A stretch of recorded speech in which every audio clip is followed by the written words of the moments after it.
There are days in New England that are so clear, so colorful, and so perfect, you understand why people from all over the country want to visit. This is one of those days, an autumn sparkler in the Pioneer Valley of western Massachusetts. The broad Connecticut River adds a piece of natural pizzazz as it winds its way south, while every tree and late-season flower stands in utter denial of the bleak months ahead. It's a pocket of paradise. Seriously, everybody is happy here because there's no pressure. Where, you ask, is this happy little paradise? It's the town of Hardwick, east of the Quabbin Reservoir, on the far side of Worcester County.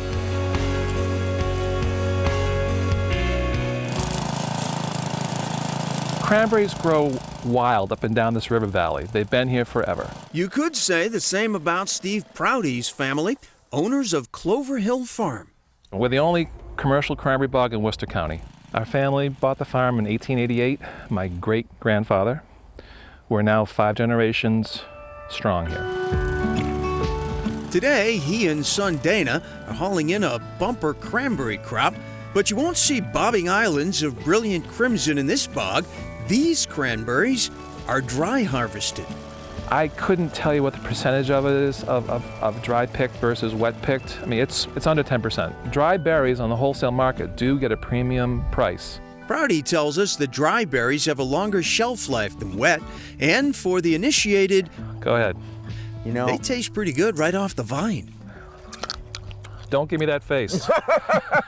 I won't give you the face, but the word tart was invented It was. for raw cranberries. Yep. Think of the antioxidants you're consuming right now. You won't get a cold for a month. Good stuff, huh? I can't tell you how many folks come into the park, and I asked if they've hiked this mountain before, and they reply every year. A newbie to Mount Monadnock, I meet up with Ranger Patrick Hummel.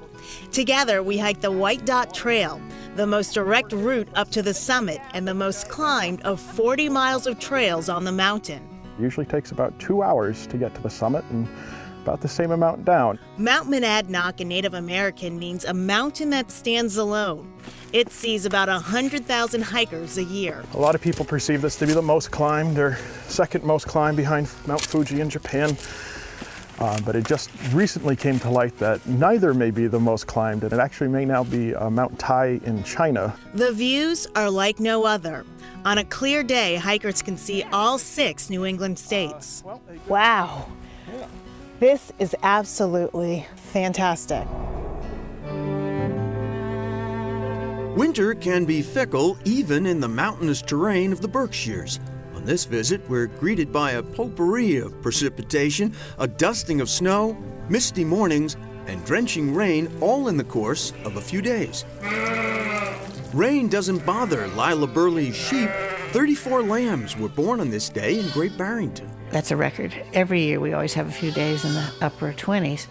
But for some reason this morning it was just, and it's nice and warm, even though it's raining, and so everybody was thriving out there. The bounty of the Berkshires comes from the land. One way to protect it, says Lila Burley, is to feed people locally. Burley does, raising 400 sheep on these 400 acres of woodland, swamp, and fields. I don't put any pesticides, herbicides, no hormones. If an animal gets sick, genetically it's better to almost let them go. But I would say that any animal that's born on this farm has a pretty good life. Lila Burley's love of animals and the land comes from having grown up on High Lawn Farm in nearby Lee. It was where I got involved with the outdoors. When I was 11, I got a horse and I rode all over the place, and I really understood. I majored in zoology and ecology at Smith. But manual labor was not for girls, according to Lila's father, Colonel H. George Wild. Yes, at age 50, I bought the first tractor, which is this great old Ford. When I'm mowing a field, I see everything, every animal in the Berkshires. Lila Burley's lifelong passion for her Berkshire backyard has led her to conserve more than 800 acres. It's good for people's souls, she says, to see animals on the land. Why do people come here? They come to see the beauty. And you can still find it, but it's not on the roads that much anymore. So anytime I can preserve land, I do.